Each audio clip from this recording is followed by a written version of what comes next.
3 a.m. The world is asleep, but behind the bulletproof glass, the secrets are just waking up. It's 3 a.m. and she walks in. The night shift clocks in. I am the pharmacist behind the glass. In this hour, I'm not just a healthcare provider. I'm the keeper of the town's darkest secrets. One mistake, one desperate customer, and a night that will change everything. Step into the shadows with The Night Shift, a psychological thriller that won't let you sleep. Are you ready for your refill? Get The Night Shift today at michaelmaravichauthor.com. Hello, I'm Clara from the Night Shift series, a two-book audio series written by thriller author Michael Maravich. If you enjoy medical dramas filled with twists and turns, you're going to love this. The story is packed with deception, murder, and lust, and that's just in chapter 1. I have returned in the second half to avenge my sis Elena. She was sent to prison by a night shift pharmacist with a god complex, an opiate addiction, and a sore spot for beautiful women with bruises. If you think Elena was hot, wait until you get to know me. I'm the younger, hotter version and a bit of a troublemaker. Mark Miller has no idea what he is dealing with. I will give him a taste of his own medicine. Please join me in the Night Shift audiobook series, available at www.michaelmaravichauthor.com. See you there, baby.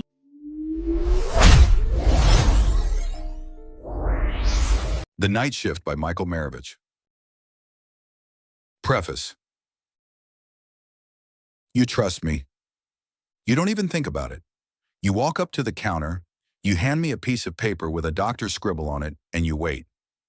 You scroll through your phone, you look at the candy bars, you complain about the wait time, but you never look at me. To you, I am just a fixture. I am the man in the white coat standing between you and your relief. I am a vending machine that requires insurance authorization. You have no idea what I really do. I am the keeper of your secrets. I know about the infection you're hiding from your wife. I know about the antidepressants you take to tolerate your job. I know exactly how many days early you try to refill your pain medication. And I know exactly which lies you tell when I say it's too soon. You hand me your life in a plastic bottle, and you trust that I will give you exactly what you need. You trust that I will check the dosage. You trust that I will catch the interactions. You trust that I am sane, sober, and on your side. That is your mistake. Because at 3 a.m., under the hum of the fluorescent lights, the rules are different. The world is asleep. The doctors are gone. The police are busy. It's just you and me. And behind this counter, I am not just a pharmacist. I am the one who decides who wakes up in the morning. Chapter 1. The Seeker. There is a specific kind of silence that only exists at 3 a.m. under fluorescent lights. It isn't a peaceful silence. It's a humming electrical silence. It's the sound of the massive industrial refrigerator keeping the insulin cold.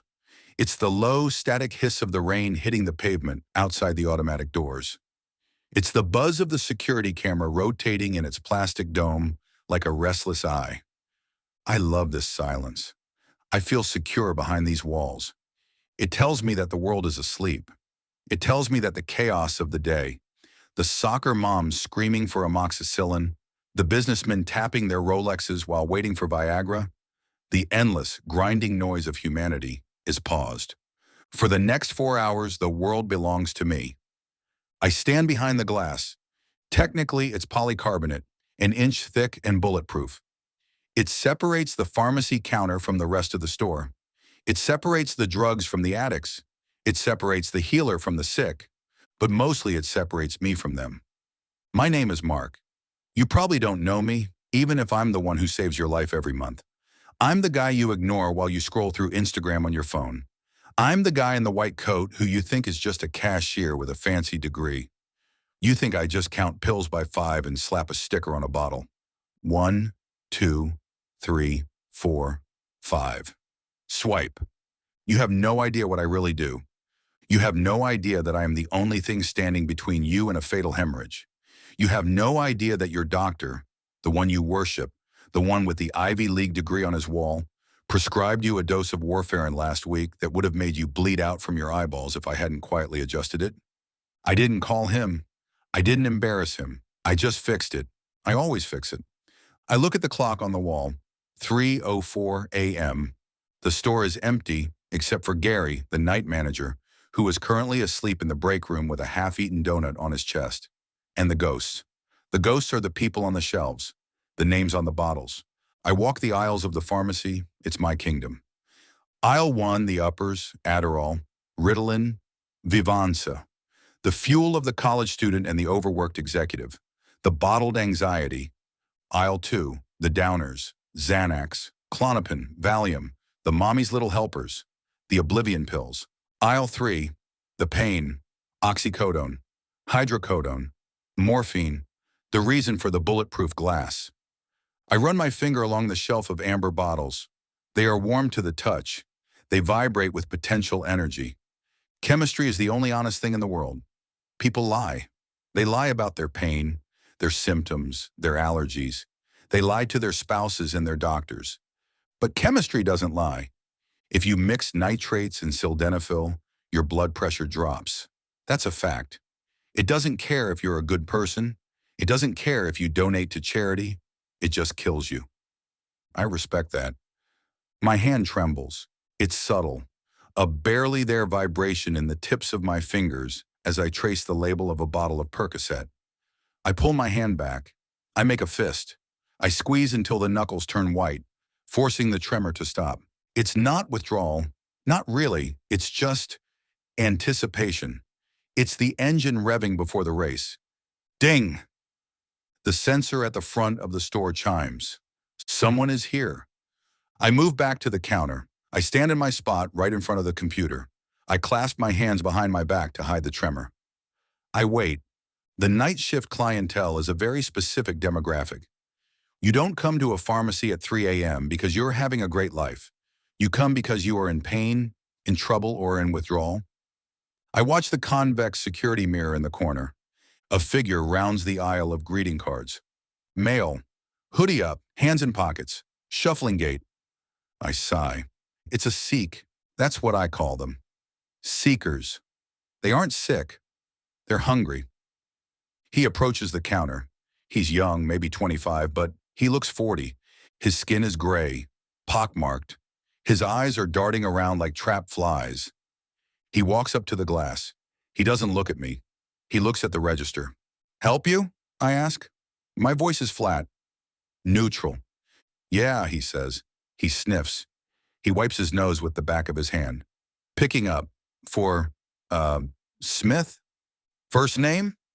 John. Of course it is. I type it into the computer.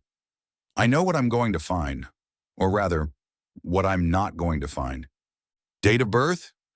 May 12th, 90. I check the profile. I have nothing for a John Smith, I say. Check again, he says. He's getting agitated. He leans in, his breath fogging up the glass. It smells of stale tobacco and decay. Dr. Lewis called it in. Percocet for my back. I don't have it. He called it in 4 hours ago, the kid yells. He slams his hand on the counter. The metal tray rattles. I don't flinch. I don't blink. I just look at him. Sir, I say, I don't have a prescription for you.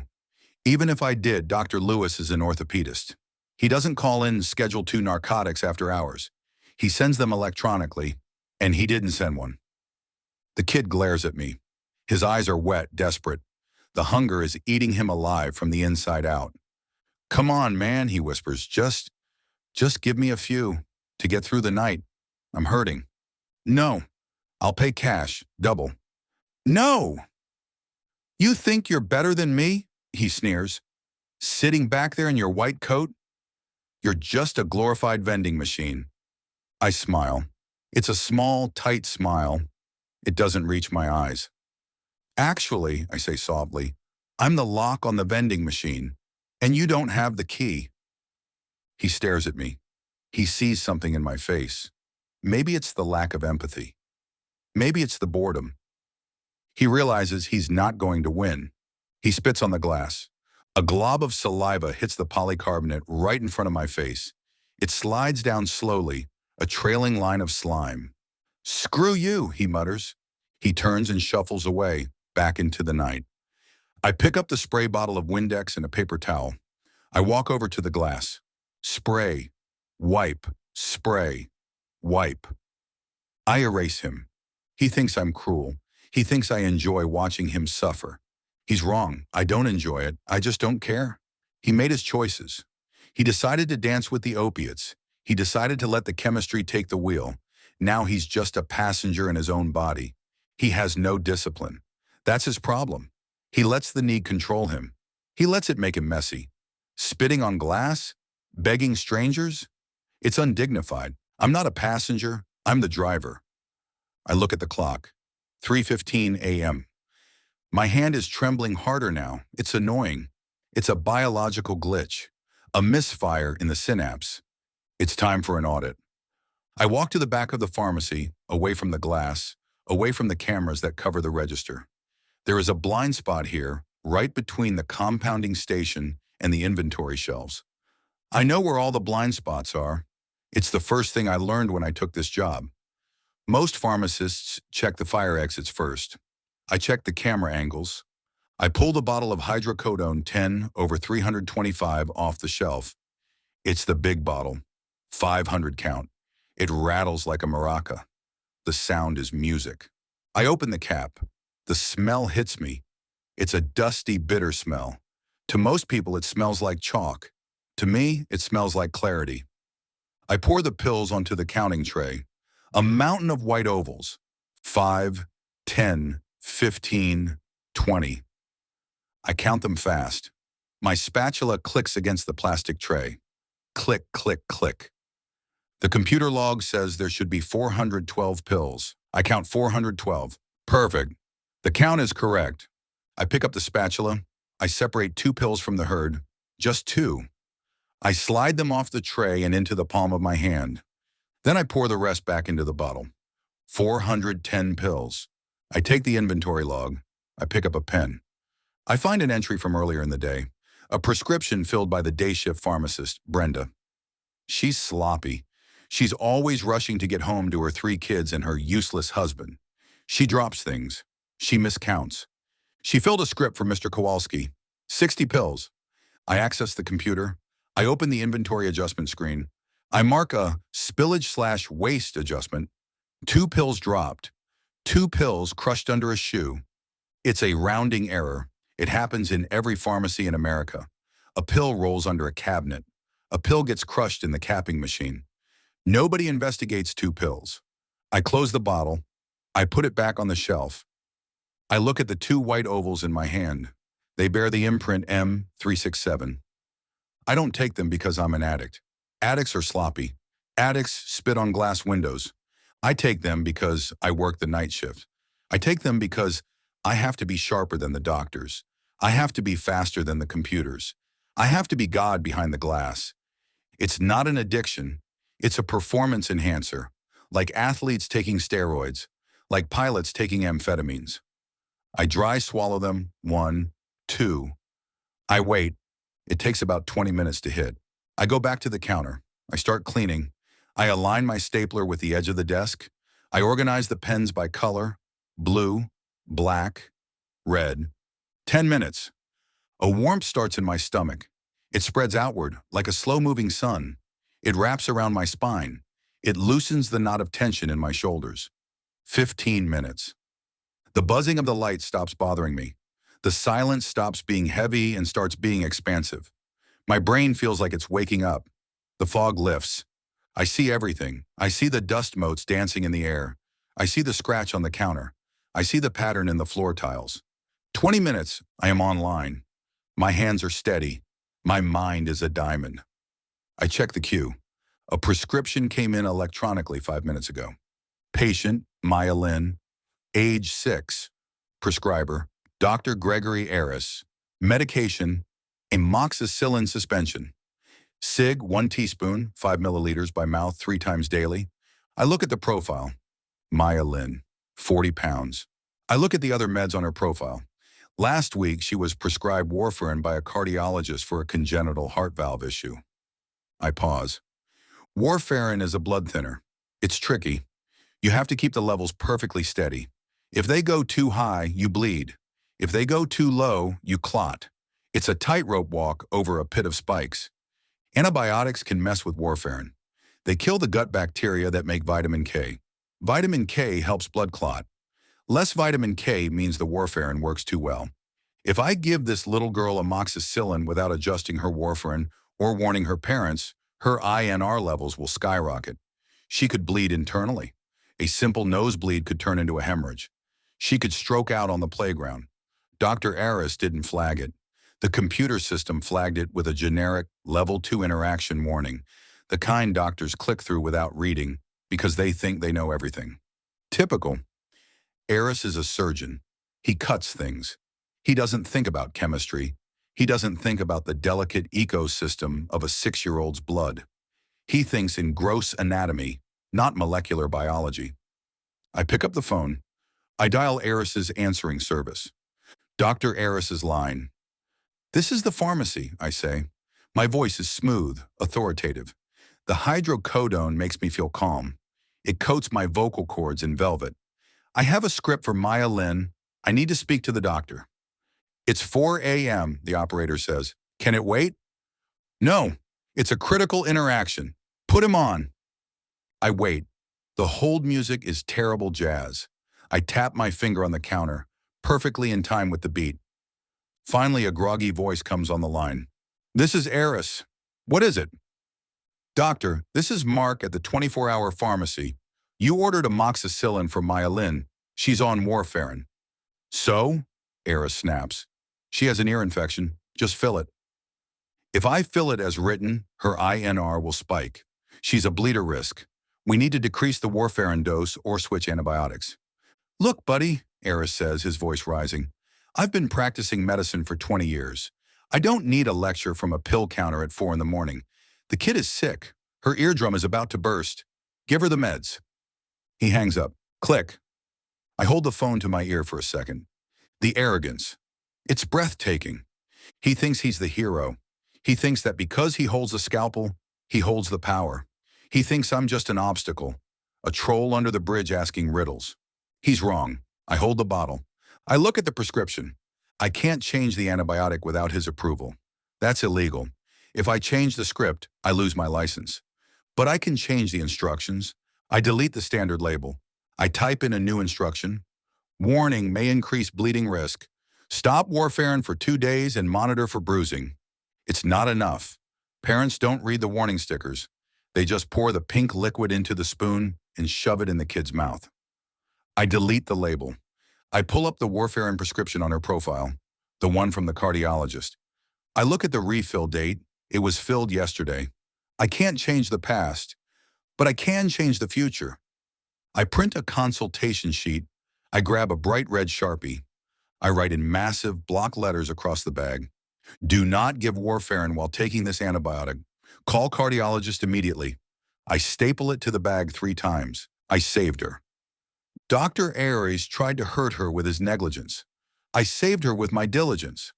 I feel a surge of satisfaction. It mixes with the opiate warmth in my belly. It's a heady cocktail. This is why I do it. I am the safety net.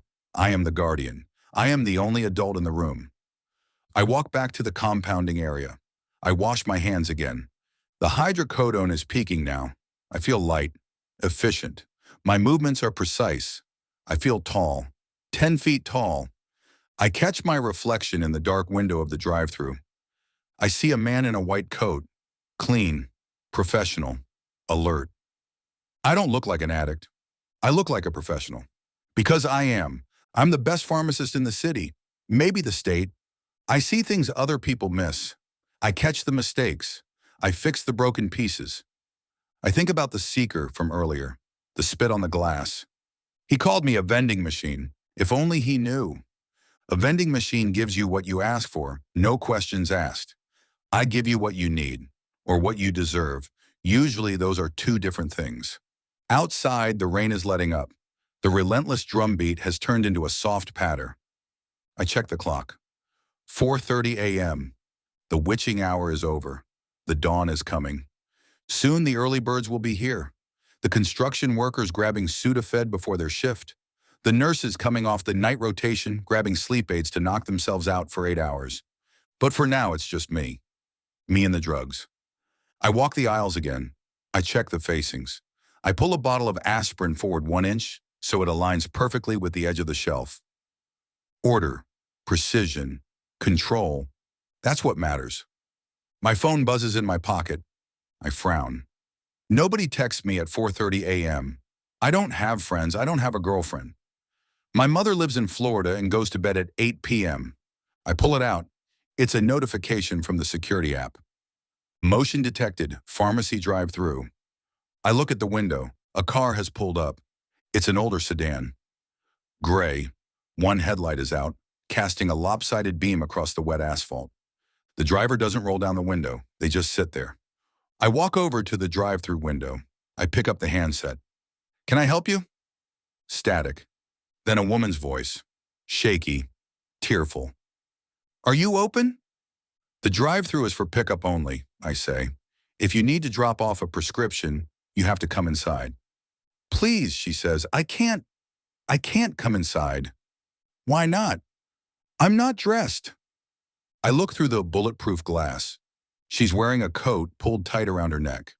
Her hair is wet, plastered to her forehead. Ma'am, it's policy. Please, she begs. It's for my husband. He's hurting. He needs it now.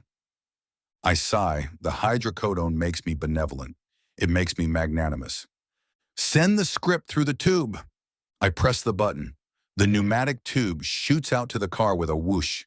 She puts a piece of paper in the canister and sends it back. It lands in the hopper with a thud. I open it. I unfold the paper. It's a standard prescription pad note. Dr. L. Miller, internal medicine. Patient, Thomas Graves.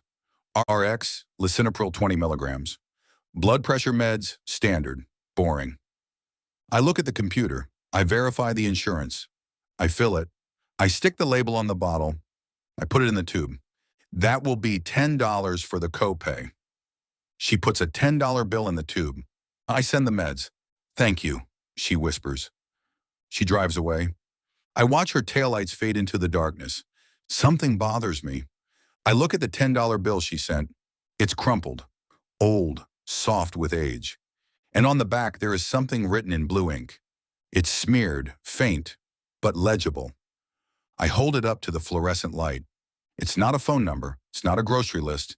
It's a message. Help me, please. I stare at the bill. Is it a joke? A prank? I think about the woman's voice, the tremor, the way she pulled her coat tight. I can't come inside. Was she hiding something? Or hiding from something? I look at the prescription paper again. Thomas Graves. I type his name into the system. Thomas Graves. Address, 424 Elm Street. I know Elm Street. It's the nice part of town. Big houses, manicured lawns, cops and firemen live there. I pocket the $10 bill. I swap it with a fresh one from my wallet for the register. I shouldn't get involved. It's not my business. But I am the night shift. I see things. And right now the hydrocodone is humming in my blood, telling me that I am sharp, I am capable, and I am the only one awake enough to notice. The drugs make me feel like a god.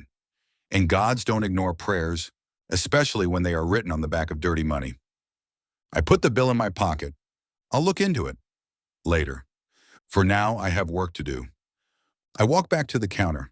The silence has returned. But it feels different now. It feels like the overture to a tragedy, and I have a front row seat. Chapter 2, The Request. The $10 bill sits on my kitchen table like a radioactive isotope. I haven't slept. My shift ended at 7 a.m., and I drove home in the blinding, offensive morning light, my veins humming with the ghost of the hydrocodone. Usually I crash. I have blackout curtains taped to the window frames. I have a white noise machine that sounds like a jet engine. I swallow 50 milligrams of diphenhydramine, the pink pills, and I cease to exist until 9 p.m. But not today. Today I am wide awake, and I am burning. I pick up the bill. It's limp and greasy, smelling of wallet leather and thousands of unwashed hands. But if I close my eyes and inhale deeply, I imagine I can smell her. Rainwater, fear, and something sweet like vanilla or jasmine. Help me, please. The blue ink is smeared. I rub my thumb over it. I picture her trembling hand writing it. I picture her biting her lip as she scribbled it in the dark car. Elena Graves, brunette, beautiful. I found her online before I even left the pharmacy parking lot. It wasn't hard. Her husband, Thomas Graves, is a local cop with an ego the size of a billboard. His Facebook profile is public. I spent an hour scrolling through photos. There she is at a barbecue looking fragile next to his bulk. There she is at a Christmas party, wearing a red dress that clings to her curves. She isn't smiling in the photos. Not really. Her eyes are always looking somewhere else, looking for an exit. She is hot, not in the polished plastic way of the trophy wives who pick up their Xanax. She is beautiful in a tragic, broken way, like a porcelain doll that's been glued back together. I want to be the glue. I stand up and pace the kitchen. The linoleum is cold under my bare feet. My phone buzzes. Dentist. 2 p.m. I cancel it. I walk to the bathroom. I open the medicine cabinet. I push aside the aspirin and reach for the amber bottle in the back. Arthur Miller, my father's legacy. I shake 2 hydrocodone into my hand. I need them, not for the pain, for the focus, for the nerve. I swallow them dry. I look in the mirror. My eyes are dark, intense. I don't look like a pharmacist who counts by fives. I look like a man who has found a purpose. An oath is a promise you make to society. Primum non nocere. First, do no harm. But what if the harm is already happening? What if leaving a beautiful woman in the hands of a brute is the greater sin? The warmth hits my stomach. The edges of the world soften. The desire sharpens. I grab my keys. Elm Street is quiet in the afternoon. I drive my gray Honda Civic. It's the perfect stalker car. Invisible. Boring.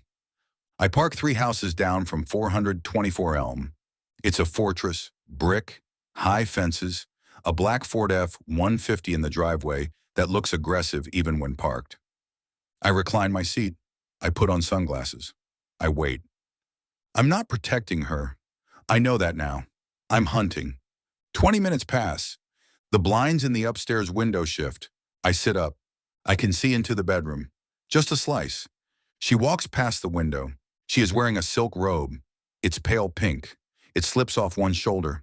She pauses. She runs a hand through her hair. She looks out the window down at the street. She looks right at my car, but she doesn't see me. She just sees a gray Honda. I hold my breath. She looks lonely, devastatingly lonely.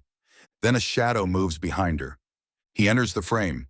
Thomas Graves. He is shirtless. He is massive. A wall of muscle and hair. He comes up behind her. He wraps his arms around her waist. It doesn't look like a hug. It looks like a capture. He buries his face in her neck. I see her stiffen. She doesn't lean back into him. She stands rigid, tolerating it. He says something. She shakes her head.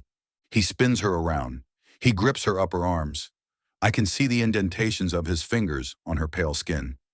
He kisses her. It's hard, aggressive. He's claiming her.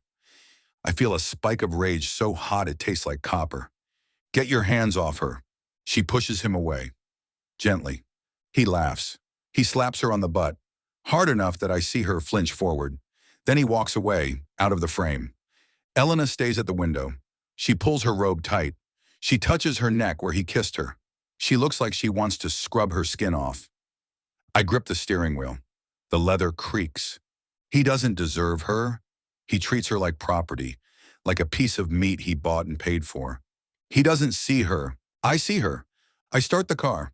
I have seen enough. The drugs are singing in my blood. They are telling me that I am the only one who can fix this. I am the night shift. I am the spell check. And Thomas Graves is a typo that needs to be deleted. 3 a.m. The pharmacy is a glass cage, and I am the tiger pacing inside. It's raining again. A relentless, sultry rain that steams off the pavement. I have prepped everything. I counted the inventory. I checked the safe. I took my maintenance dose, 2 pills at midnight, 1 at 2 a.m. I am vibrating on a frequency that normal people can't hear. I wait. I know she'll come. The note was a desperation move, but she saw something in me last night. She saw that I wasn't just a vending machine. She saw a man. 4:10 a.m. The door chimes. The sound goes through me like a shiver. She walks in. She's wet from the rain. She's wearing a trench coat belted tight at the waist. Her hair is plastered to her cheeks. She looks wild. I like it. She walks straight to the counter. She doesn't look at the candy or the magazines. She looks at me. Her eyes are blue, not a soft sky blue, an electric, high-voltage blue. She stops at the glass. "Mark," she says. She read my name tag. She knows my name. "Elena," I say. My voice drops an octave. I can't help it. "You found it," she says. It's not a question. "I found it." She leans in close to the glass. I can see the droplets of rain on her eyelashes. I can smell her perfume through the pass-through slot. It's intoxicating. "Did you tell anyone?" she whispers. "No." She lets out a breath. Her chest rises and falls beneath the coat. "He hit me tonight," she says softly. She reaches up and touches her collarbone. She pulls the coat aside just an inch. There is a bruise blossoming there. Ugly, purple. "He likes to leave marks where people can't see," she whispers. My hands clench into fists under the counter. "Why don't you leave?" I ask. "I can't. He controls the bank accounts. He tracks my phone. He says if I ever try to leave..." She trails off. She looks up at me through her lashes. "He says he'll kill me, and he's a cop. He knows how to get away with it." She leans closer. Her lips are inches from the polycarbonate barrier. Her lips are soft. "I need a way out, Mark." The way she says my name, it sounds like a prayer. "I tried to help with the lisinopril," she says, "but it's not enough. He's too strong." She reaches into her pocket. She pulls out a prescription. She slides it across the counter. Her fingers brush mine as I take it. Her skin is cold, damp. The contact sends a jolt of electricity straight to my groin. I look at the paper. Digoxin 0.25 milligrams. "He has a heart condition?" I ask, my voice thick. "Arrhythmia," she murmurs. "He needs a refill." She stares at me. Her gaze drops to my mouth, then back to my eyes. "The doctor said, if he takes too much, his heart just stops, like going to sleep." She isn't asking for a refill. She's asking for a weapon. "You want me to tamper with it," I say. "I want you to save me," she corrects. She reaches under the glass partition. She grabs my hand. She squeezes it. "You're the only one who sees me," she whispers. "I saw it in your eyes last night. You're not like the others. You're intense." "I'm awake," I say. "Yes," she breathes. "You're awake." She strokes the back of my hand with her thumb, tingles up my spine. "If he was gone," she whispers, "I would be free. I would be grateful." The implication hangs in the air, heavy and sweet. Grateful. I look at her. I imagine her in that pink robe. I imagine her free of him. I imagine her looking at me the way she's looking at me now, but without the glass between us. I look at the prescription. It's against the law. It's against the oath. It's murder. But Thomas Graves isn't a patient. He's an obstacle. And I want her. I really want her. God help me, I want her more than I want my license, more than I want my next pill. "I can do it," I say. Her eyes widen. "You can?" "I can mix it," I say. "I can change the concentration, or I can swap the pills. I can make it look like an accident, like natural causes." "Will it hurt him?" she asks. "Does it matter?" She pauses. Then a slow, dark smile spreads across her face. It transforms her. She doesn't look like a victim anymore. She looks like a queen. "No," she whispers. "Make it hurt." The cruelty in her voice turns me on. We are the same, her and I. We both want the bad man to suffer. "Give me 20 minutes, I say. "I'll wait," she says. "I'll wait forever." I turn and walk back to the shelves. I feel 10 feet tall. The drugs are peaking. I am the hand of God. I am the avenging angel. I find the digoxin. I hold the bottle. If I poison him, he dies. She is free, and she is mine. But I'm smart. I'm the night shift. I don't take risks I can't control. If I give him poison, it's traceable. If they exhume him, they find it. They find me. I need to be smarter. I look at the placebo pills on the shelf. Sugar pills. Yellow. Round. Identical to the digoxin. If I give him sugar, his heart condition goes untreated. He dies naturally, or he gets sick enough to be hospitalized, and she gets away. It's a test.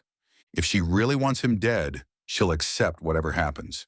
If she's setting me up, the sugar pills prove nothing. I fill the vial with sugar pills. I label it digoxin. It's the perfect crime. I'm not killing him. I'm just not saving him. I walk back to the counter. Elena is watching me. Her eyes are hungry. Here, I say. I put the bag on the counter. She reaches for it. I don't let go. Elena, I say. Yes? When this is over, I say. When he's gone. Yes? You owe me. She smiles. She leans forward, pressing her chest against the counter. I pay my debts, Mark, with interest. She takes the bag. Her fingers linger on mine for a second too long. Goodbye, doctor, she whispers. She turns and walks out into the rain. I watch her go. I watch the sway of her hips. I touch the hand she held. It feels hot. I gave her sugar, but I promised her blood. And if the sugar doesn't work, I have plenty of other bottles on the shelf. I take another hydrocodone from my pocket and pop it into my mouth. The game is on, and I'm playing to win. Chapter 3, The Detective. The smell of her perfume lingers in the air long after the automatic doors have hissed shut behind her. It's faint, jasmine, vanilla, and rain, but to me it's heavier than the scent of bleach and rubbing alcohol that usually permeates this glass cage. I breathe it in deeply, filling my lungs with the ghost of her. My hand is still burning where she touched it. I pay my debts, Mark, with interest. The promise hangs in the silence of the pharmacy, vibrating like a plucked guitar string. I close my eyes and I can see her. I can see the way her wet hair clung to her cheek. I can see the desperate, hungry look in her eyes when I told her I would take care of it. And I can imagine the debt payment. I imagine her in that pink silk robe I saw through the window. I imagine the way it would slip off her shoulders, not because she is terrified, but because she is grateful. I open my eyes. The pharmacy is empty. The fluorescent lights hum their monotonous tune. I look at the clock. 5:15 a.m. He is coming. She said he needed the medicine now. She said he was hurting. If he's hurting, he won't wait until the morning sun hits the pavement. He'll come while the city is still dark. I have the bag ready. It sits on the counter right next to the register, a white paper bag stapled shut. Inside is the amber vial labeled digoxin 0.25 milligrams. Inside the vial are 30 small yellow pills that are nothing but compressed sugar and hope. I check my own supply. I reach into my pocket. The familiar rattle. I pull out a hydrocodone. I shouldn't. I've already taken 3 tonight. My maintenance dose is 2. 3 is a party. 4 is a risk. But my heart is racing. My hands are shaking, not from withdrawal, but from adrenaline. I just conspired to commit murder with a woman I've been stalking for 12 hours. I need to level out. I need the chemical floor to rise up and meet my feet. I pop the pill. I swallow it dry. The bitterness hits the back of my throat. It tastes like control. I busy myself with the busy work. I face the shelves. I wipe down the counters. I check the refrigerator temperature logs. 36 degrees Fahrenheit. Perfect. I am perfect. I am efficient. I am the spell check. Ding. The door chime. It sounds louder than usual. It sounds like a warning bell on a sinking ship. I look up at the security mirror. A man is walking through the sliding doors. He doesn't shuffle like the seekers. He doesn't wander like the drunks. He marches. He moves with the heavy, flat-footed confidence of a man who owns the pavement he walks on. It's him, Thomas Graves. He is wearing a gray hoodie with the sleeves cut off, revealing arms that look like sides of beef. He's wearing gym shorts, even though it's 45 degrees and raining. He's wet, but he doesn't look cold. He looks heated from the inside like a furnace. He walks straight to the pharmacy. Up close, he is even uglier than he was through the window. His face is a slab of granite, scarred by acne and violence. His eyes are small, piggy, buried under a heavy brow ridge. He has a mustache that looks like a push broom. He stops at the counter.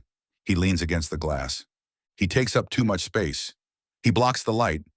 He looks at me. He doesn't see a man. He sees a kiosk. Picking up, he grunts. His voice sounds like gravel in a blender. Name? I ask. My voice is steady. The hydrocodone is doing its job. I am calm. I am ice. Graves, he says. Tom Graves. I type it into the computer. I don't need to. I know exactly where the bag is, but I make him wait. I make him wait 10 seconds, 20. I watch him while I pretend to read the screen. He's tapping his fingers on the counter. Tap, tap, tap. His fingernails are dirty. There is grease under the cuticles. These are the hands that touched her. These are the hands that left the bruises on her wrist. These are the hands that squeezed her arm until she flinched. I feel a surge of revulsion so strong I almost gag. How could she let him touch her? It's not her fault, I remind myself. He's a predator. He trapped her. He used his badge and his bulk to build a cage around her. But the cage is open now. I just unlocked it. Graves, I say. 1 prescription. Digoxin. Yeah, he says. Hurry it up. I got a shift at 6. A shift? I ask, walking over to the bin. You're working today? I'm a detective, he says. He puffs his chest out. Just a little. It's a reflex. Crime doesn't sleep. Neither do I mutter. I grab the bag. I walk back to the counter. I place the bag between us. It sits on the metal tray under the glass partition. The weapon. If he takes this bag, he dies. Maybe not today. Maybe not tomorrow. But he dies. He reaches for it. I don't let go. My hand is resting on top of the bag. He looks up, his eyes narrow. Problem? He asks. Just need to verify the address, I say. For the insurance. He sighs, an exaggerated, impatient exhale that sprays a fine mist of saliva onto the glass. 424 Elm Street. Date of birth? September 12th, 78. Jesus, kid, do you need a blood sample too? Kid. I am 32 years old. I have a doctorate. I manage $1 million in inventory. He sees a kid. Just doing my job, detective, I say. Well, do it faster, he snaps. Some of us have real work to do. I stare at him. Real work. Beating suspects, intimidating witnesses, terrorizing your wife. I smile. It's the smile I practice in the mirror. The benign customer service smile that hides the shark teeth. Of course, I say. Here you go. I lift my hand. He grabs the bag. He crushes it in his fist. About time, he mutters. He turns to leave. Then he stops. He turns back. He leans in close to the glass. He squints at me. You okay there, pal? He asks. Excuse me? Your eyes, he says. They're pinned, like little dots. My heart skips a beat. Meiosis, pupil constriction, a classic side effect of opioids. It's bright in here, as I say. Fluorescent lights. He laughs. It's a short, barking sound. Yeah, sure, fluorescent lights. He looks me up and down. He's scanning me. He's using that cop brain, that predator brain. He sees the slight sheen of sweat on my forehead. He sees the tension in my jaw. You look wrecked, he says. Glassy-eyed. Jittery. He taps the glass with his knuckle. You dipping into the supply back there? The question hangs in the air. It's a joke. But it's not a joke. It's a probe. He's testing the perimeter. If I flinch, he wins. If I apologize, he wins. I lean forward. I place my hands flat on the counter. I work the graveyard shift, detective, I say coldly. I haven't slept in 20 hours. I spend my nights counting pills for people who are too sick or too stupid to take care of themselves. I hold his gaze. If I look tired, it's because I'm the only one awake. He stares at me for a long second. Then he smirks. Feisty, he says. I like that. Better than the usual zombies you got working here. He tucks the bag into his hoodie pocket. Get some sleep, Doc. You look like shit. He turns and walks away. I watch him go. I watch the way his shoulders roll. I watch the way he assumes the doors will open for him. And they do. He walks out into the rain. I let out a breath. My knees feel weak. I lean against the back counter for support. He knows. He doesn't know what I'm doing, but he knows I'm not clean. He smelled it on me. Game recognizes game. He's dangerous, I was right to swap the pills. If I had poisoned him, if I had put arsenic or cyanide or ground glass in those pills, he might have tasted it. He might have suspected. But sugar tastes like nothing. Sugar is innocent. He'll take those pills. He'll swallow them down with his morning coffee, and he'll wait for his heart to settle. But it won't. His atrial fibrillation will get worse. His heart will flutter like a trapped bird. The blood will pool in his atria. Clots will form. And then, pop. A stroke, a pulmonary embolism, or just plain heart failure. It's slow. It's cruel. It's exactly what he deserves. I walk to the back of the pharmacy. I need to balance the books. I have 30 digoxin tablets in my pocket. The real ones. I can't put them back in the bottle. The count would be off. The log says I dispensed 30. The inventory says 30 are gone. If I put them back, I have a surplus. A surplus is just as bad as a shortage. It triggers an audit. I have to get rid of them. I walk to the sink. I could flush them. That's what you're supposed to do. Down the drain, into the water supply. Let the fish have better heart rhythms. But I hesitate. I look at the pills in my hand. Yellow, small, impressed with the letters LAN. They are evidence. And if I flush them, they are gone. But if I keep them, why would I keep them? To prove I did it? To have a trophy? No. To have a backup plan. If the sugar doesn't work, if he doesn't die fast enough, if he starts hurting her again, I might need the real thing. I might need to crush them up and slip them into something else. Or maybe I just want to hold on to them. Maybe I want to carry his life in my pocket. I take an empty amber vial from the shelf. I pour the 30 digoxin tablets inside. I snap the cap on. I don't put a label on it. I put the vial in my pocket right next to my personal stash of hydrocodone. They click together. Click, click. Death and dreams rattling around in my pocket. I go back to the front. The store is silent again. The hum of the refrigerator seems louder now. I feel energized. The encounter with Graves didn't scare me. It woke me up. He called me a kid. He called me a junkie. He has no idea who he's dealing with. He thinks he's the alpha. He thinks because he carries a gun and a badge, he's the top of the food chain. But he's just a brute, a thug with a pension. I am a scientist. I am a chemist. I manipulate the building blocks of reality. I control the neurotransmitters. I control the blood pressure. I control the pain. I am God in a white coat. And he just insulted God. I pull up the security footage on the monitor. I rewind to 4:15 a.m. There she is, Elena. I watch her walk in. I watch the way the wet trench coat clings to her legs. I watch the way she leans over the counter. I pause the video. I zoom in on her face. She is beautiful, even grainy and black and white.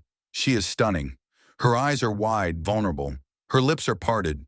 I touch the screen. I trace the line of her jaw. She is mine now. She came to me. She asked me for help. She offered me a deal. I pay my debts. I imagine collecting that debt. I imagine driving to 424 Elm Street.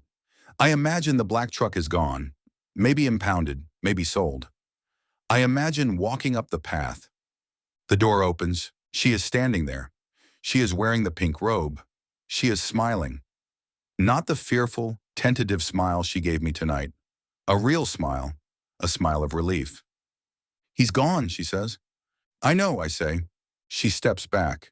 She opens the door wider. Come in, she says. I walk into the fortress. I walk into the house that Graves built. I imagine seeing his things, his recliner, his sports trophies, his ugly art on the walls. And I imagine replacing them. I imagine sitting in his chair, eating at his table, sleeping in his bed, sleeping with his wife. The thought sends a jolt of heat through me that is sharper and stronger than the opiates. It's lust, pure, unadulterated lust. But it's more than that. It's conquest. Taking his life isn't enough. I want to take his place. I want to be the man he failed to be.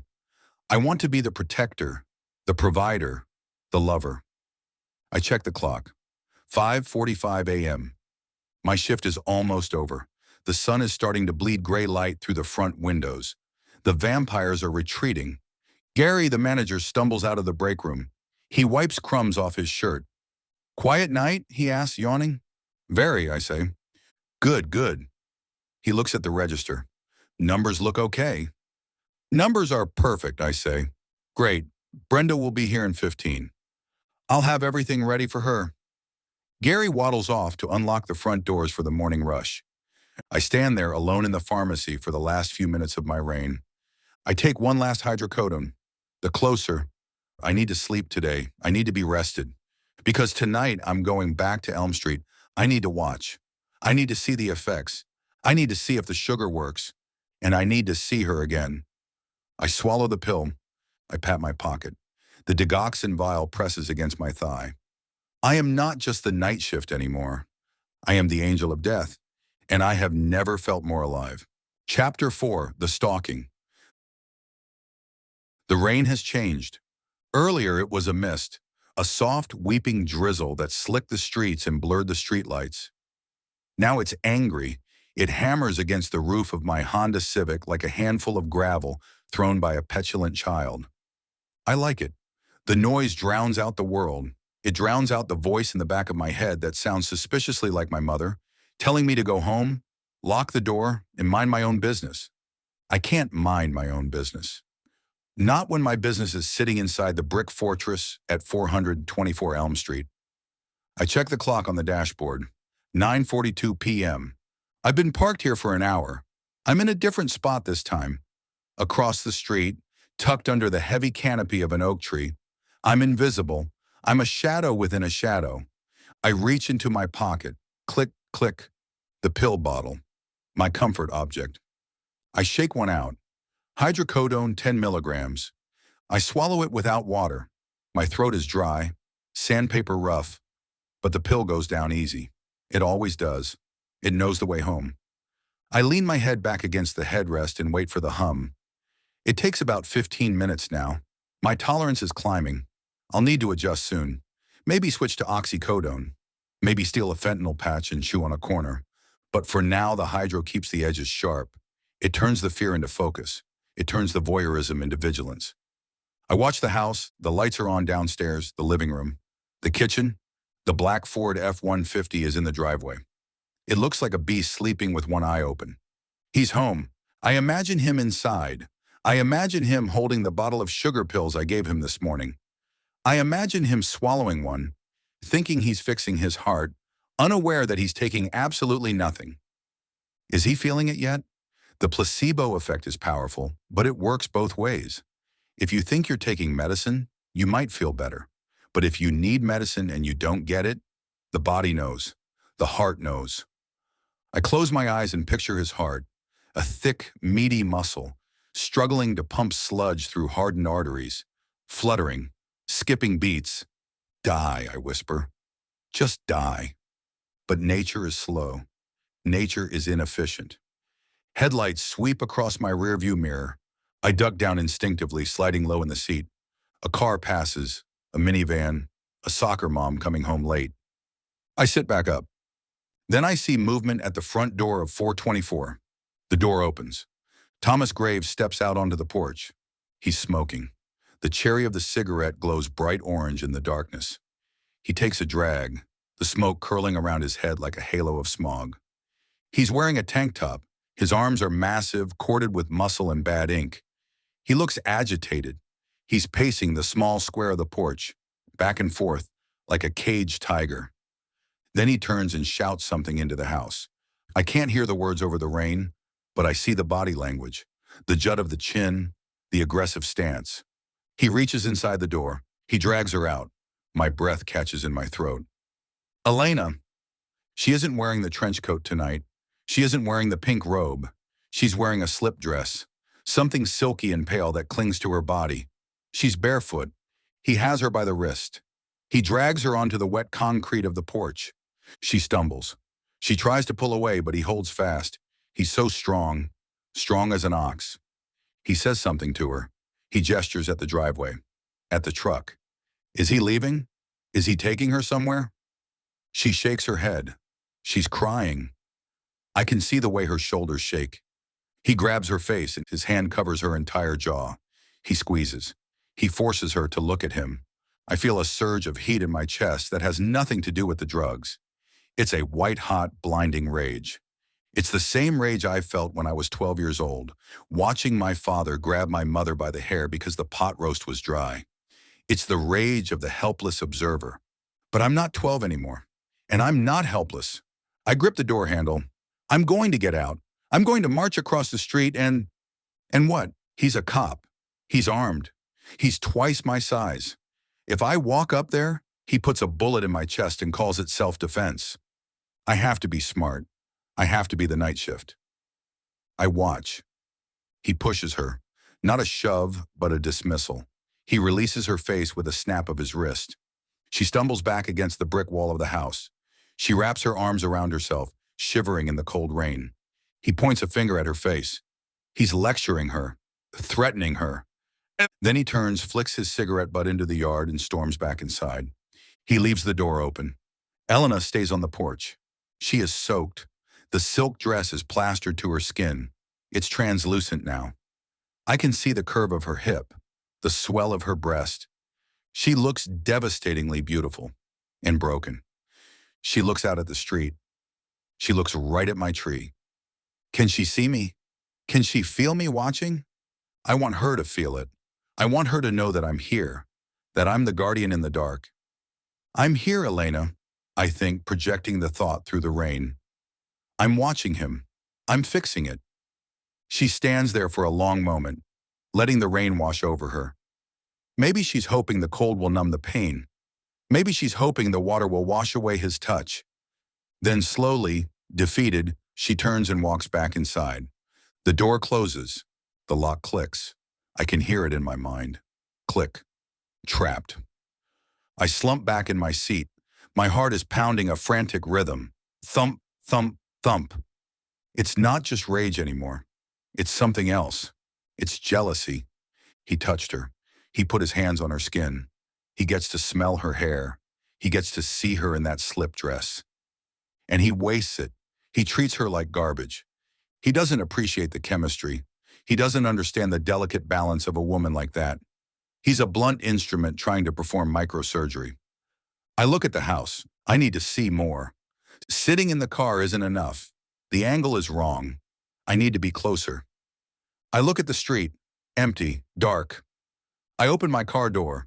The rain hits me instantly, soaking my shirt, plastering my hair to my skull. It's freezing. It feels good. It wakes up my nerve endings. I cross the street. I move quickly, keeping to the shadows. I step onto the grass of the neighbor's yard.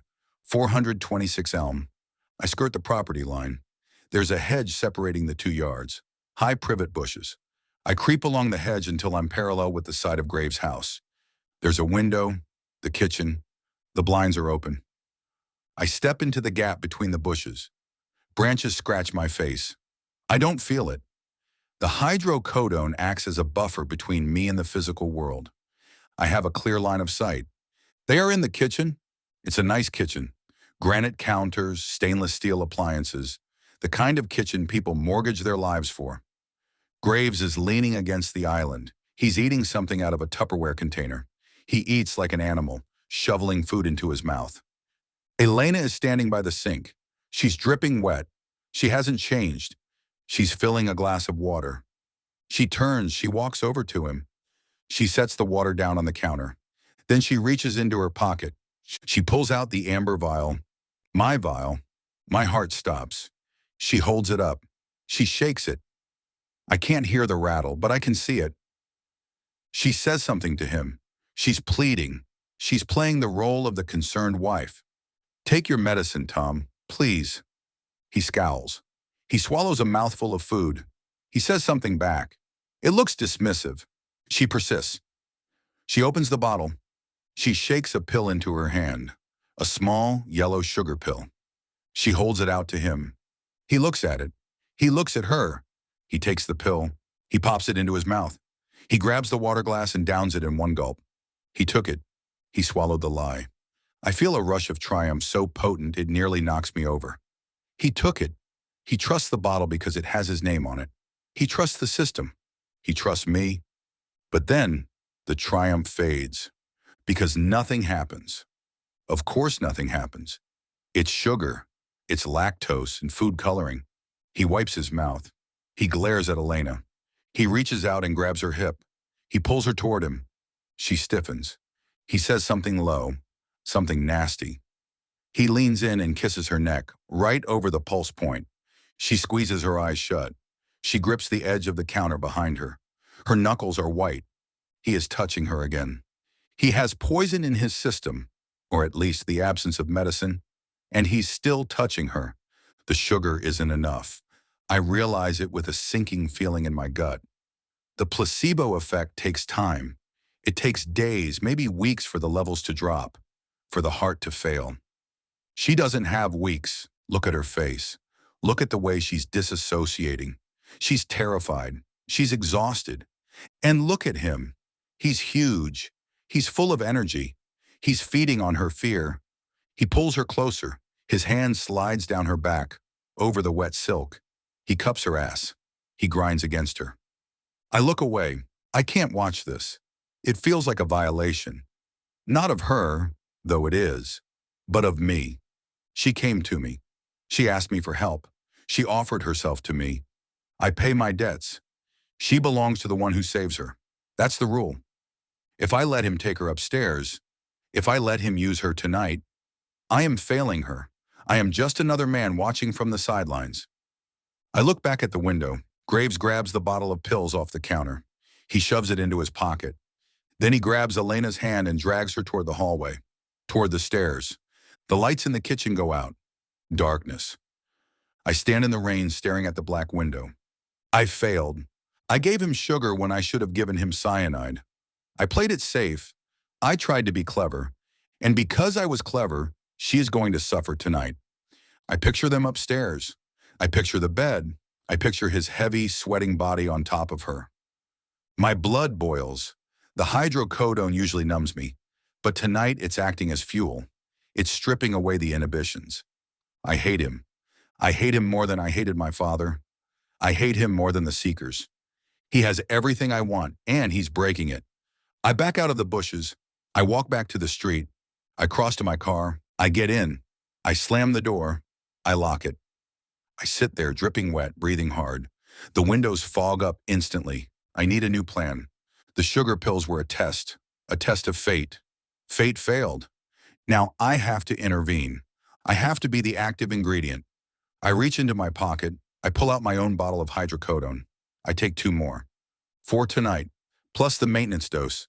I'm flying, I'm vibrating. The chemistry creates a new logic in my brain. He's strong as an ox. To take down an ox, you don't use a pebble, you use a sledgehammer. Digoxin wasn't the right choice. It's too subtle.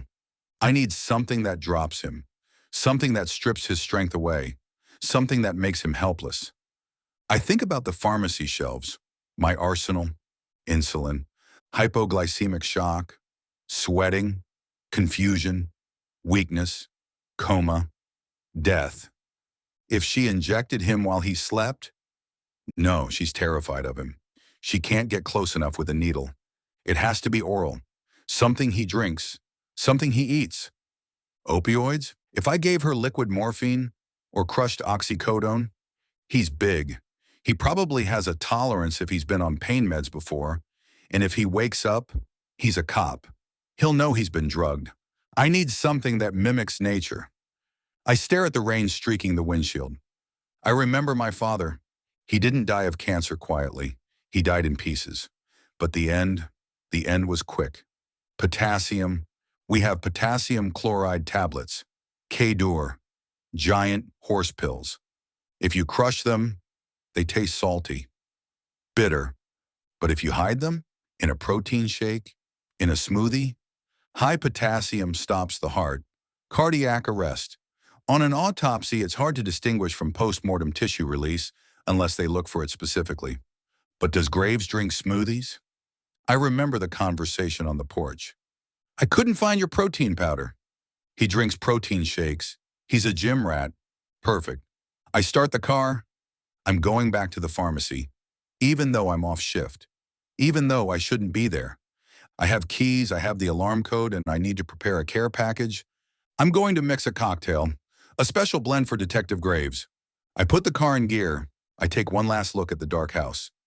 Hold on, Elena, I whisper. I'm coming. I imagine her lying in the dark, listening to him snore, waiting for me. I won't let her down again. I drive away, the tires hissing on the wet pavement. The spell check is over. It's time for a rewrite. Chapter 5. The Weapon. The mortar and pestle is made of heavy white porcelain. It's heavy in my hand, a tool of the ancients. Apothecaries used these things 500 years ago to grind herbs and beetle wings.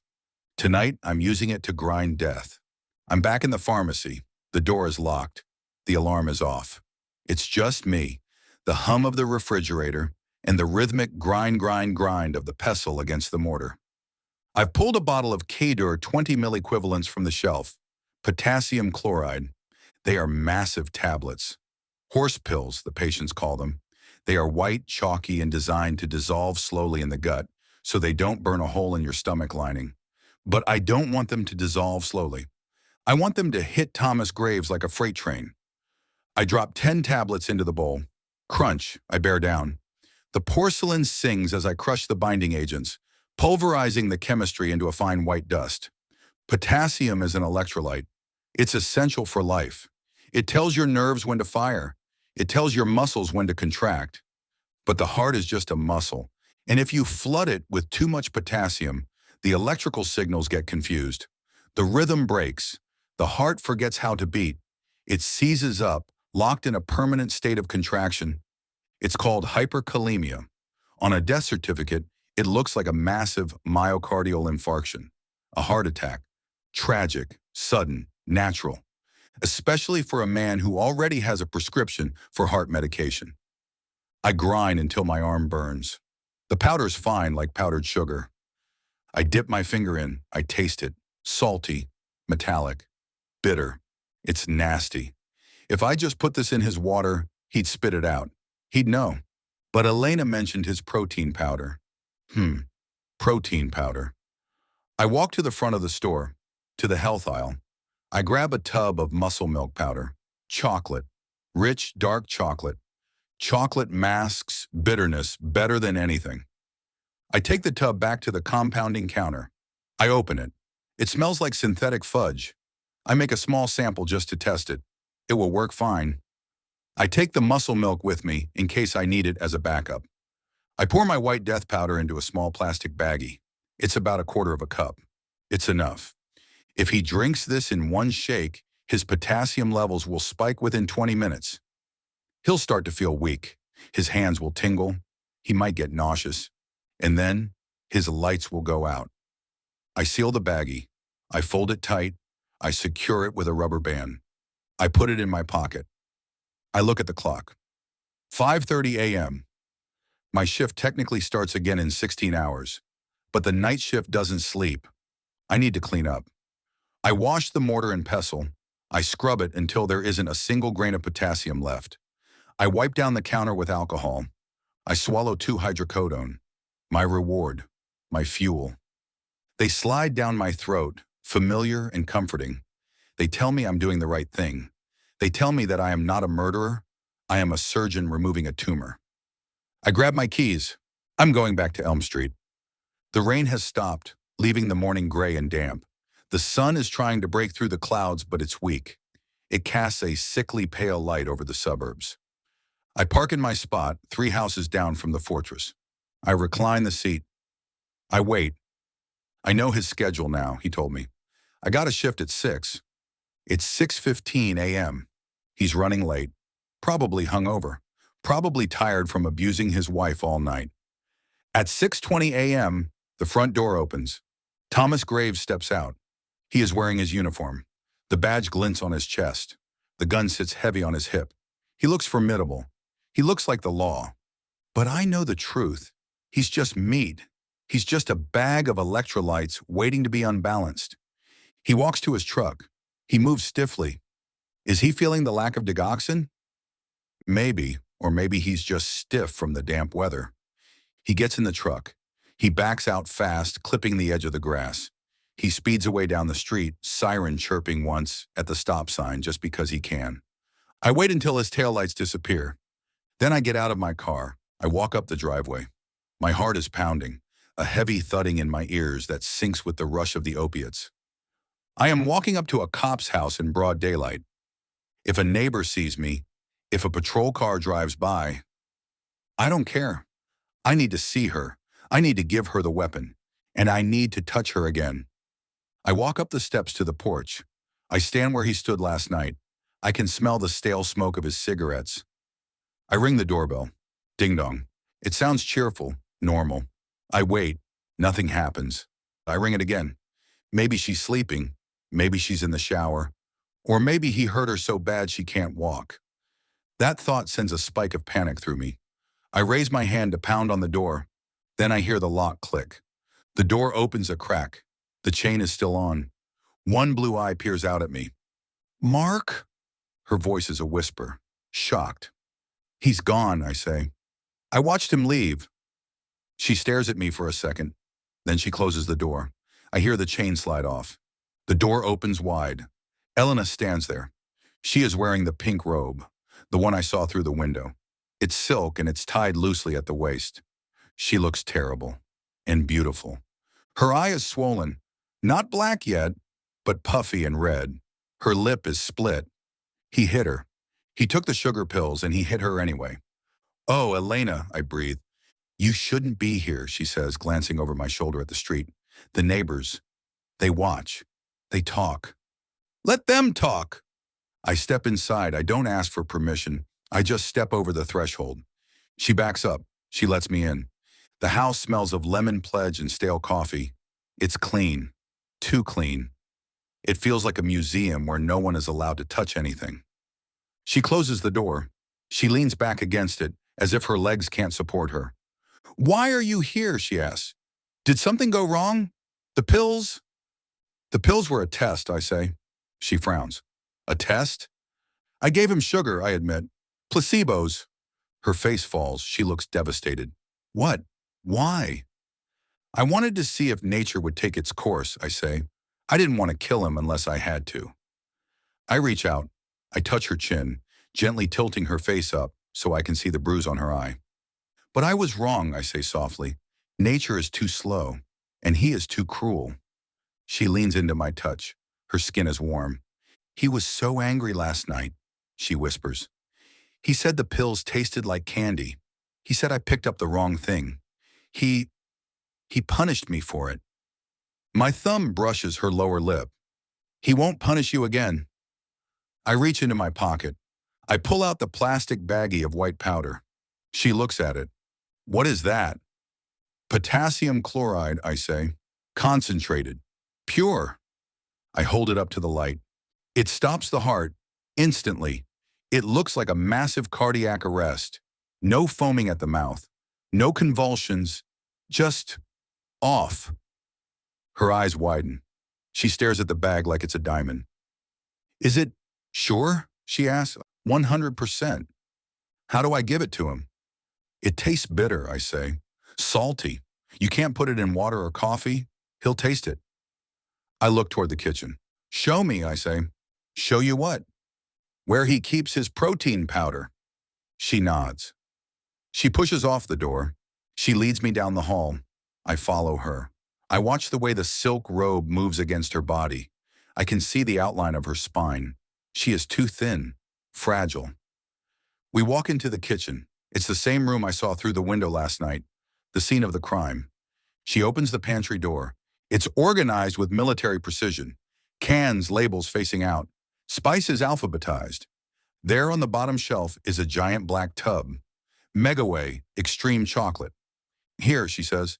I take the tub. I unscrew the lid. It's about half full. "Does he make his own shakes?" I ask. "Or do you make them for him?" "I make them," she says, "every night when he gets home. It's his routine. He drinks it while he watches TV." "Good." I open the baggie. "Tonight," I say, "when you make the shake, you dump this in. All of it." I pour the white powder into the tub of chocolate dust. "Mix it well," I say. "Use the blender. The chocolate will hide the taste. The cold will hide the texture." I put the lid back on the tub. I shake it gently. The poison disappears. It merges with the protein. I hand the tub back to her. One shake, I say. Tonight. She holds the tub with both hands. Her knuckles are white. And then, she asks. And then you wait about 20 minutes, I say. He'll say he doesn't feel well. He might say his hands are tingling. He might get dizzy. I step closer to her. I trap her against the pantry shelves. Don't call 911 immediately, I instruct. Wait until he hits the floor. Wait until he stops breathing. Give it 5 minutes, then call. What if... She swallows hard. What if he knows? What if he tastes it? He won't, I promise. He'll just think it's a bad batch. And by the time he realizes something is wrong, his muscles won't work anymore. He won't be able to hurt you. She looks up at me. Her eyes are filled with tears. You're doing this for me, she whispers. Yes. Why? I look at her. I look at the bruise on her eye. I look at the way her robe has fallen open slightly, revealing the curve of her collarbone. Because he doesn't know what he has, I say. I reach out. I run my hand down her arm over the silk sleeve. He breaks things, I say. I fix them. She drops the tub of protein powder. It hits the floor with a heavy thud, but the lid stays on. She throws her arms around my neck. She buries her face in my chest. She is sobbing. Thank you, she cries. Thank you, Mark. You're my angel. I wrap my arms around her. She feels small, delicate. I could crush her if I wanted to, but I don't want to crush her. I want to keep her. I smell her hair, jasmine and rain. It's the smell of obsession. She pulls back. She looks at me. Her lips are parted. She kisses me. It's desperate, hungry. She tastes like toothpaste in fear. I kiss her back. I press her against the pantry shelves. The cans of soup rattle. My hands find her waist. I pull her closer. I can feel the heat of her body through the thin silk. The hydrocodone in my blood sings. This is it. This is the reward. She runs her hands through my hair. She pulls me down. Mark, she moans against my mouth. I want to take her right here, on the kitchen floor, in the house of the man I am about to kill. It would be the ultimate victory. But I stopped. I pull back. I'm breathing hard. My heart is racing. Not here, I say. My voice is rough. Not yet. She looks confused, hurt. Why not? Because he's not dead yet, I say, and I don't want his ghost watching us. I pick up the protein tub from the floor. I put it back on the shelf. Do it tonight, I say. Call me when it's done. She nods slowly. She pulls her robe tight again. Okay. I have to go, I say, before the neighbors see my car. I walk to the back door. She follows me. At the door, I turn. Elena, I say. Yes? Don't hesitate, I say. If you hesitate, he wins. I won't, she says. Her eyes are hard now, cold. I want him gone. Good. I step out onto the porch. I walk back to my car. I don't look back. I get in. I drive away. I drive fast. I feel light, buoyant. I did it. I handed her the gun. Now I just have to wait for the bang. I spend the day in a fugue state. I go home. I try to sleep, but I can't. My body's exhausted, but my mind is racing. I pace my living room. I check my phone every 5 minutes. No messages. I take another hydrocodone at noon, another at 4 p.m. I'm up to 6 pills in 24 hours. My supply is dwindling.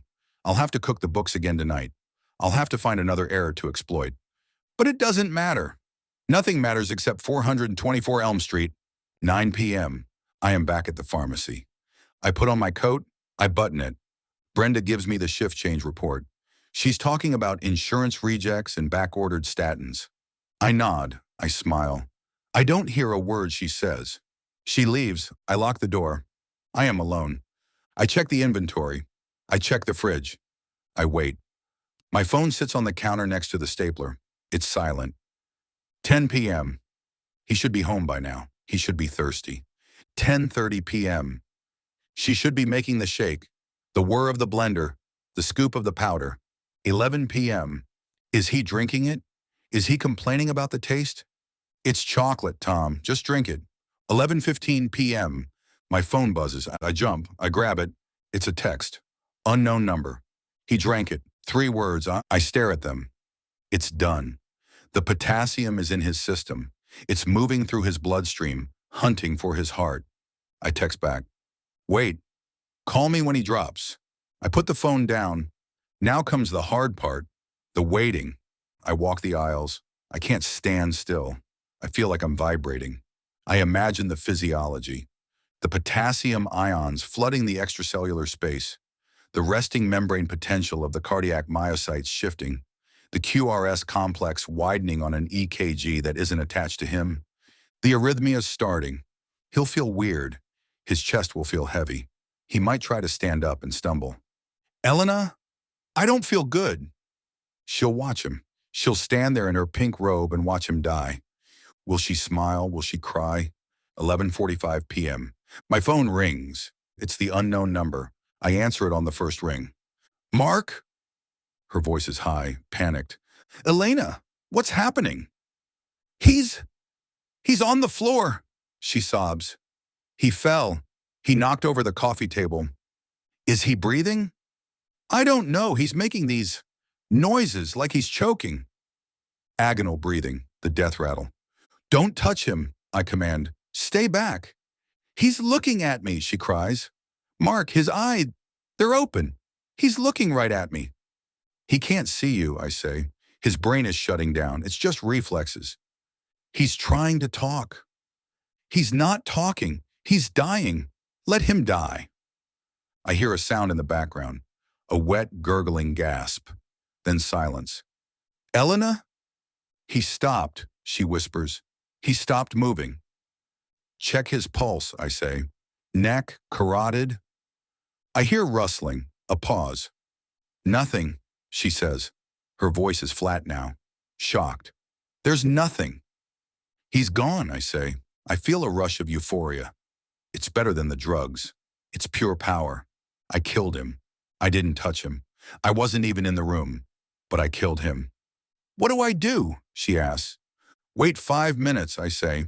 Make sure he's cold. Then call 911. You're hysterical. You found him like this. You don't know what happened. He just collapsed. Okay. Hide the protein powder, I add. The tub. Get rid of it. Throw it in the neighbor's trash or wash it out. I will. Elena, I say. Yes? You're free. I hear her let out a long, shaky breath. I'm free, she repeats. I'll see you soon, I say. Soon, she whispers. She hangs up and I put the phone down. I lean against the counter. I close my eyes. I did it. I saved the damsel. I slew the dragon. I am the hero. I reach into my pocket. I pull out the pill bottle. I take 3. A celebration. I swallow them. I wait for the warmth.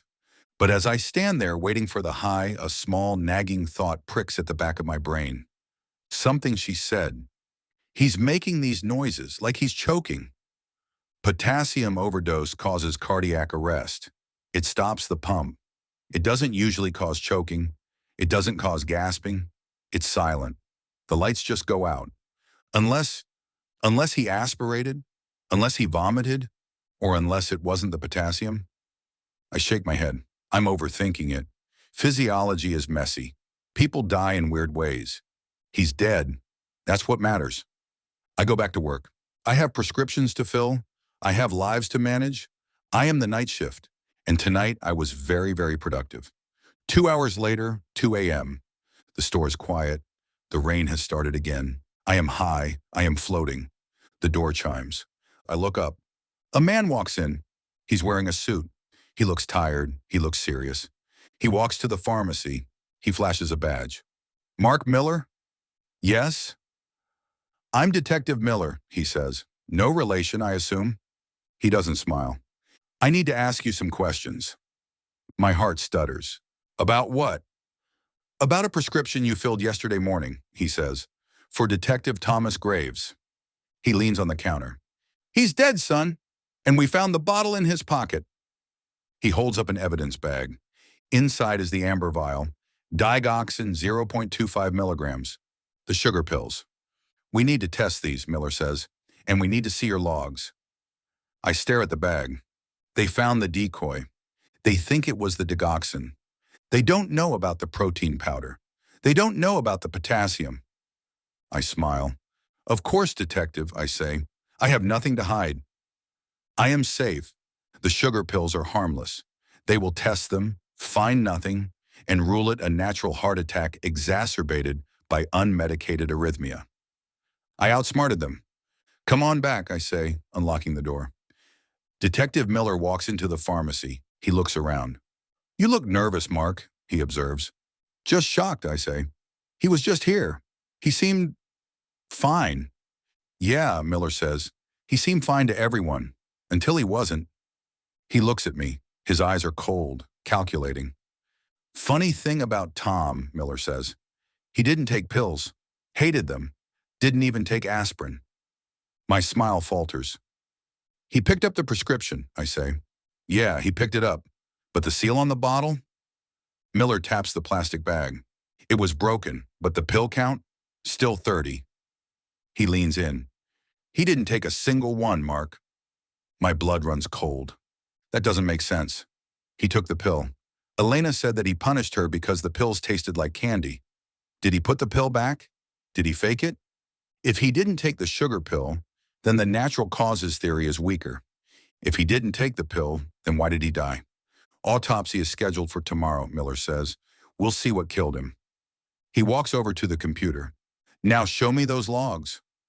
I stand there frozen. If he didn't take the digoxin, my alibi, the placebo effect, is gone. He died because of the potassium. And if they check his stomach contents, if they find the chocolate sludge, I need Elena to have washed that tub. I need her to have washed it. I look at my phone. I want to text her. I want to scream at her, destroy the tub. But I can't. Not with a cop standing 2 feet away. I walk to the computer. I type in my password. My hands are shaking. And for the first time tonight, the hydrocodone isn't enough to stop the fear. Chapter 6, The Deception. There is a sound that fear makes. It's not a scream. It's not a whimper. It's the sound of blood rushing through your ears so loud it sounds like the ocean crashing against the inside of your skull. Whoosh, whoosh, whoosh. I am standing at the pharmacy counter. My hands are hovering over the keyboard. Detective Miller is standing 2 feet away. He is watching my fingers. He is watching the sweat beat on my temple. He is watching the way my pupils are pinned to the size of needle points. He is holding the evidence bag. Inside is the amber vial. Digoxin 0.25 milligrams, the sugar pills. If he opens that vial, if he sends it to the lab, I am finished. They won't find poison. They'll find lactose and sucrose. They'll find proof that a licensed pharmacist dispensed candy to a man with a heart condition. It's not murder, but it's malpractice, it's fraud, it's criminal negligence. It's the end of my license, my job, my life, and it puts a spotlight on me brighter than the sun. Once they find the sugar, they'll start looking closer. They'll look at the inventory. They'll look at the missing hydrocodone. They'll look at the protein powder in Thomas Graves' stomach. I need to breathe. The logs, Mark, Detective Miller says. His voice is patient but heavy, like a stone. Right, I say. My voice sounds wet. Just logging in. I type my password. NIGHTSHIFT. I pull up the dispensing record for yesterday morning. There it is. RX number 4, 92834. Digoxin 0.25 milligrams. Quantity 30. Prescriber L. Miller. Patient T. Graves. Here, I say, pointing at the screen. Filled yesterday, 4:30 a.m. Miller leans over the counter. He smells like stale coffee and rain. He squints at the screen. Timestamp matches, he mutters. And you dispensed it personally? I'm the only one here at night, I say. Right. He looks at the bottle in the bag, then back at the screen. The funny thing is, Miller says slowly, Tom didn't call this in. And Dr. Miller, my wife, by the way, no relation to you either. She didn't call it in. I freeze. Dr. L. Miller, Graves' doctor. Is she the detective's wife? The prescription was dropped off, I say. Hard copy, paper. By who? By his wife, I say. Elena. Miller's eyes sharpen. Elena brought it in. Yes, she came through the drive-through. She said he was hurting. She said he needed it immediately. Miller taps his chin. That fits, he says. Elena was always attentive. He says attentive like it's a dirty word. Do you have the hard copyist? Miller asks. Of course. We scan everything. I click the image tab. The scanned image of the prescription pops up on the screen. Miller studies it. That's Lisa's signature, all right, but it looks old. Prescriptions are valid for a year, I state, unless it's a controlled substance. Digoxin isn't controlled. No, Miller says, it's not. He straightens up. He slips the evidence bag back into his jacket pocket. So, Elena drops off the script. You fill it. Tom picks it up an hour later. Yes. And then Tom goes home, Miller says. He goes to sleep, and he never wakes up. He looks at me. Autopsy is tomorrow morning. We're rushing it. When a cop dies young, we don't wait around. I understand, I say. We'll be testing everything, Miller says. Blood, urine, stomach contents, and these pills. He pats his pocket. My heart hammers a frantic rhythm. Thump, thump, thump. Why test the pills, I ask. I try to sound casual and professional. If the seal wasn't broken, if he didn't take any, because the seal was broken, Miller says. The foil was punctured, but the count was 30. He leans in. Maybe he put one back. Maybe he swapped one. Or maybe he lets the sentence hang. Maybe what? I whisper. Maybe someone else messed with them, Miller says. He stares at me for a long, agonizing second. Then he shrugs. Anyway, thanks for your time, Mark. We'll be in touch. He turns and walks away. I watch him go. I watch the automatic doors slide open and shut. I am alone. I grip the counter. My legs give way. I sink to the floor. I sit on the cold linoleum surrounded by dust bunnies and dropped staples. He has the bottle. He's going to test it. They are going to find the sugar. And when they find the sugar, they are going to ask why a pharmacist would fill a heart prescription with placebo pills. There is no good answer. I wanted to see if he would die naturally is not a defense that holds up in court. I need to think. The hydrocodone is wearing off. The fear is eating through the chemical buffer. I scramble up. I run to the back. I grab the bottle of hydrocodone. I shake 2 pills into my hand. I swallow them. I need to be smart. I need to be the night shift. Think. If they find the sugar, what does it prove? It proves I didn't poison him with the pills. It proves that the digoxin didn't kill him. So what killed him? The potassium? The chocolate shake? If the autopsy finds lethal levels of potassium and chocolate sludge in his stomach, and they find a tub of protein powder in the pantry spiked with potassium, then Elena goes to jail. And if Elena goes to jail, she talks. She tells them about the pharmacist who stalked her house. She tells them about the pact. I need to call her. I need to make sure she destroyed that tub. I grab my phone. I dial the number she called from earlier. Ring. Ring. Ring. Voicemail, a robotic voice says. Please leave a message. I hang up. I call again. Ring. Ring. Ring. Voicemail. Damn it, Elena, I hiss. Pick up. She's probably talking to the police. She's probably playing the grieving widow. Or maybe she's sleeping. Maybe she's finally sleeping in that big empty bed, free of the monster. I check the time. 3 a.m. My shift ends at 7 a.m., 4 hours. I have to wait 4 hours before I can leave, before I can go to her. I pace the pharmacy. I rearrange the vials. I wipe the counters. I check the fridge. I am vibrating. The energy inside me is toxic. It's not the smooth golden hum of the opiate anymore. It's jagged. It's sharp. I replay the conversation with Detective Miller. She's the detective's wife, Dr. L. Miller. Was Graves married to a doctor? No, Miller said, my wife. Detective Miller's wife is the doctor. Graves was Miller's partner. That means Miller has access, medical access.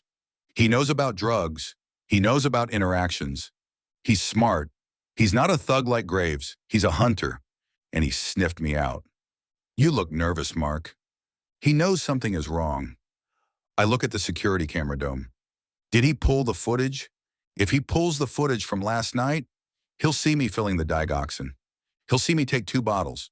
He'll see me pour the real pills into one and the placebo pills into the other. He won't see the labels. The resolution isn't that good, but he'll see the swap. He'll see the intent. I need to delete the footage. I run to the manager's office. It's locked. Gary's gone. He left at 1 a.m. because his wife had a migraine. I have a key. I unlock the office.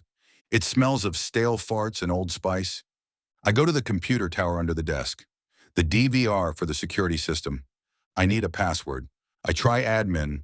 Access denied. I try password. Access denied. I try 1, 2, 3, 4. Access denied. I kick the desk. Think, Mark. You're a genius. You're a god. I look at the sticky notes on the monitor. Inventory counts are due Friday. Call rep about Xanax shortage. Code 8852. I type 8852.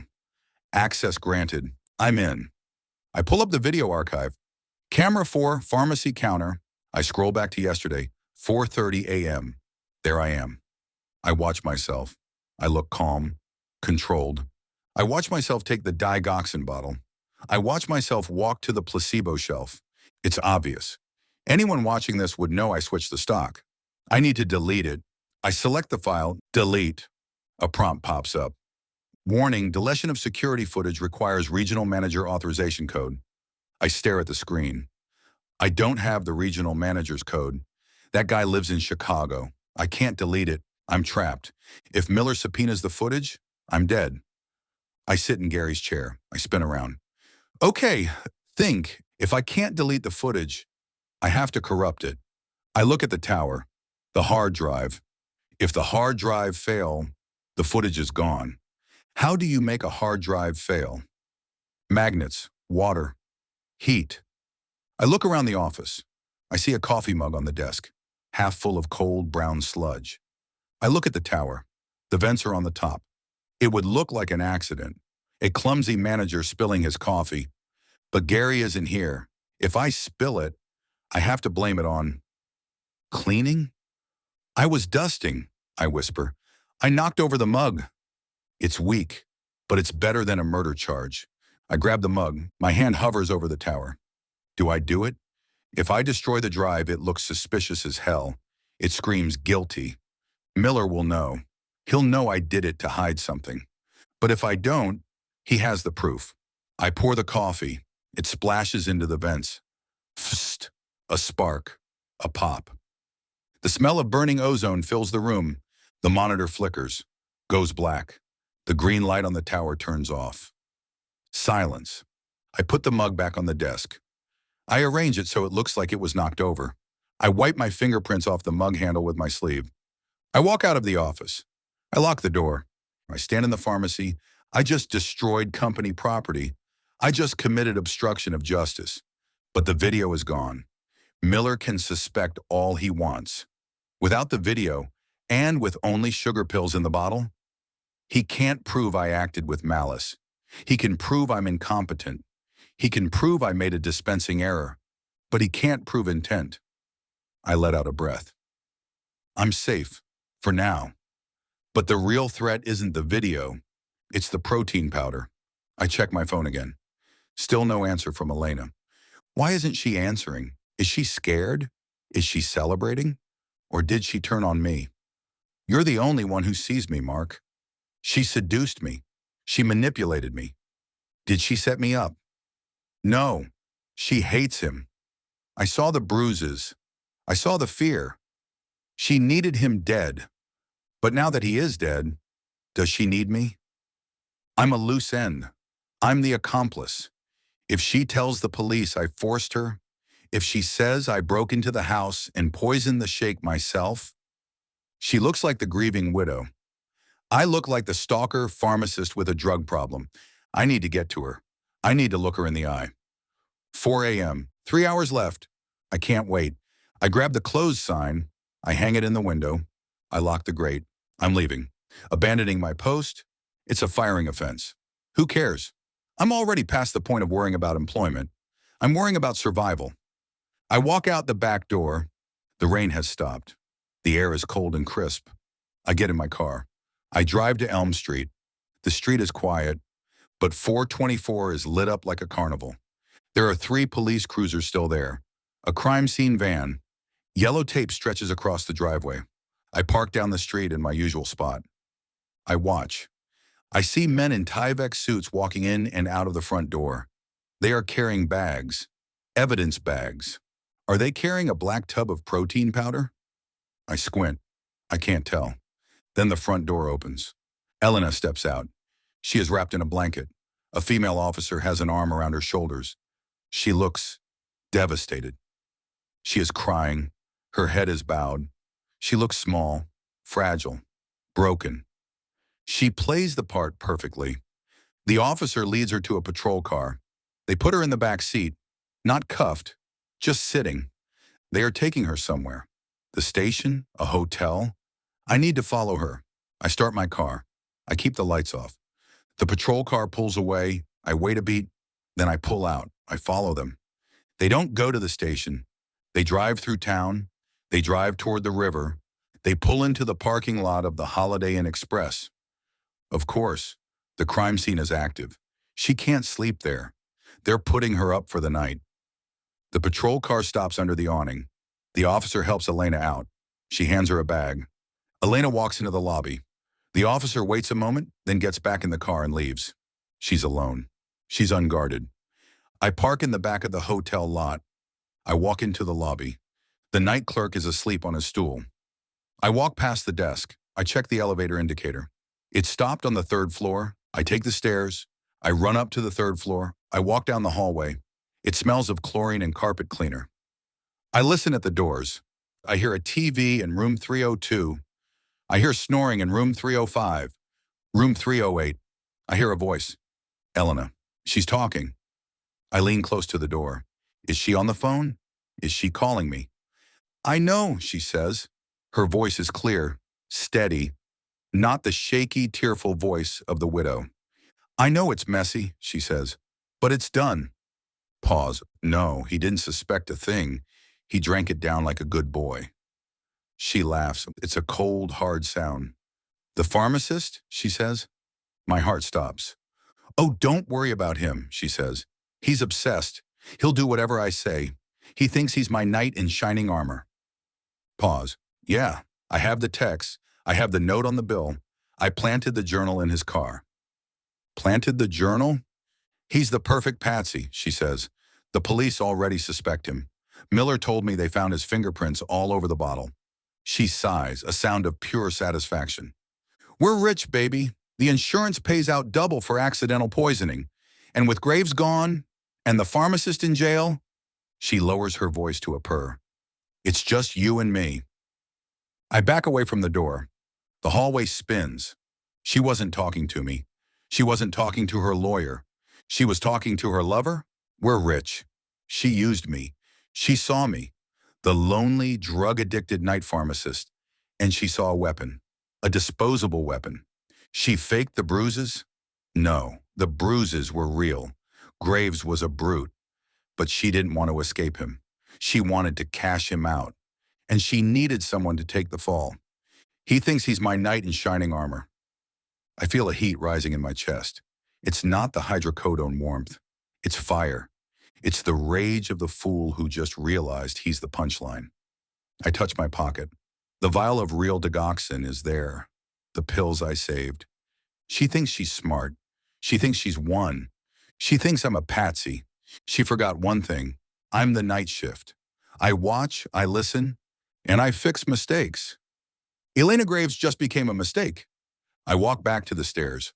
I'm not going to confront her. Not yet. She planted evidence? A journal in my car? I need to find it. I need to destroy it. And then I need to rewrite the ending of this story. Because in my version, the knight doesn't go to jail. The knight burns the castle down. I run down the stairs 2 at a time. I have work to do.